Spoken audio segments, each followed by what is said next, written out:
Yang juga jadi perhatian hari ini, Roy Suryo Rismon Sianipar dan Dr. Tifa menjalani pemeriksaan untuk pertama kalinya sebagai tersangka pencemaran nama baik atas kasus tudingan ijazah palsu Jokowi.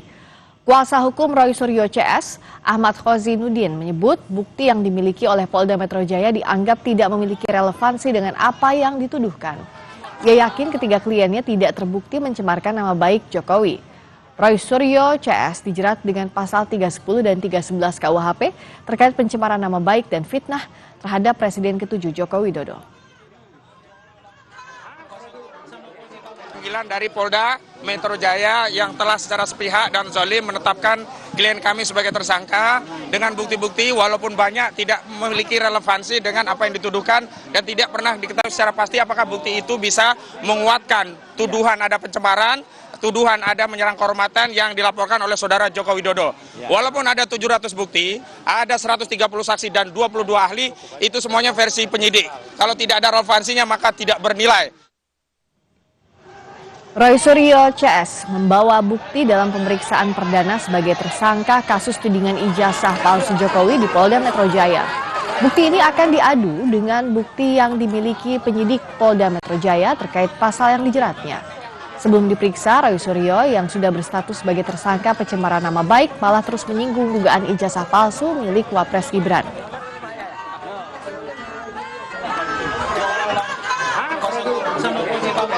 Utamanya adalah apa? Yang telah menggunakan segala cara, menggunakan segala daya, termasuk ada penggunaan ijazah palsu yang kemudian tidak berani terbongkar sampai dengan sekarang. Dan kami ini juga untuk menegakkan kebenaran. Saya, Dr. Rismon dan Dr. Tifa itu sudah merencanakan akan menerbitkan buku yang kedua.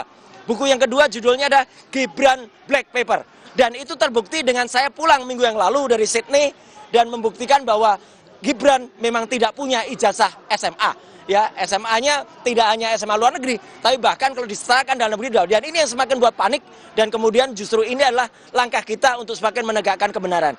Saya kira itu dan nanti Dr. Rismon akan menunjukkan apa yang sudah kami rencanakan. Soal hasil pemeriksaan perdana terhadap Roy Suryo dan kawan-kawan sebagai tersangka pencemaran nama baik di balik kasus tudingan ijazah palsu Jokowi ini kita akan tanyakan kepada jurnalis Kompas TV Fedriska Ananda dan Ganiar Febrian yang melaporkan langsung dari Mapolda Metro Jaya. Saya melihat di belakang Anda tampaknya akan ada persiapan konferensi pers, betulkah ini berkaitan langsung dengan pemeriksaan Roy? Lalu untuk konfirmasi lagi soal penahanan, apakah ada kemungkinan penahanan terhadap Roy Suryo dan kawan-kawan soal kasus ini, Rizka? Ya, Tifal, terkait dengan rencana konferensi pers yang akan dilakukan ini, kami belum mendapatkan informasi ini sebetulnya terkait apa. Apakah ini terkait dengan pemeriksaan Roy Suryo dan juga kawan-kawan ataupun mengenai dengan isu-isu lain. Namun saat ini kami masih mencoba untuk mengkonfirmasi hal tersebut ke pihak Kabid Humas Polda Metro Jaya. Nah, tadi Anda juga menanyakan terkait dengan jalannya pemeriksaan Roy Suryo dan juga kawan-kawan pada hari ini, di mana kalau misalkan informasi yang kami dapatkan, tadi Roy Suryo tiba di Polda Metro Jaya sekitar pukul 10 waktu Indonesia Barat, artinya saat ini sudah hampir 5 jam ataupun hampir 6 jam begitu ya, maksud kami 8 jam Roy Suryo menjalani pemeriksaan terkait dengan tudingan ijazah palsu Presiden ke-7 Joko Widodo, di mana kalau misalkan tadi sebelum menjalani pemeriksaan Roy Suryo juga sempat memberikan keterangan kepada rekan-rekan wartawan, di mana ia katakan bahwa ia optimis untuk tidak ditahan pada hari ini dikarenakan memang terkait dengan pemeriksaan hari ini ia juga membawa bukti yang juga ini merupakan bukti versi dari Roy Suryo dan juga kawan-kawan. Karena kalau misalkan dari kasus ini berjalan, kita lihat juga bagaimana kemudian penyidik Polda Metro Jaya sebetulnya sudah menetapkan 8 orang tersangka yang dibagi menjadi 2 klaster berdasarkan 130 saksi, 22 ahli termasuk juga 23 barang bukti yang kemudian akhirnya menetapkan Roy Suryo dan juga kawan-kawan untuk menjadi tersangka. Nah, apakah hari ini Roy Suryo akan ditahan oleh penyidik Polda Metro Jaya? Kami juga masih menanti terkait hal tersebut.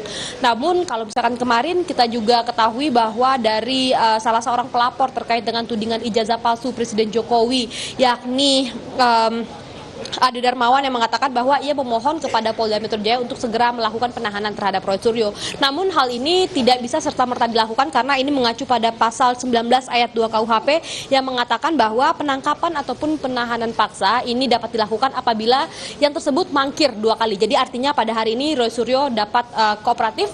Kita akan melihat bagaimana kemudian hasil pemeriksaan hari ini nanti. Tifal.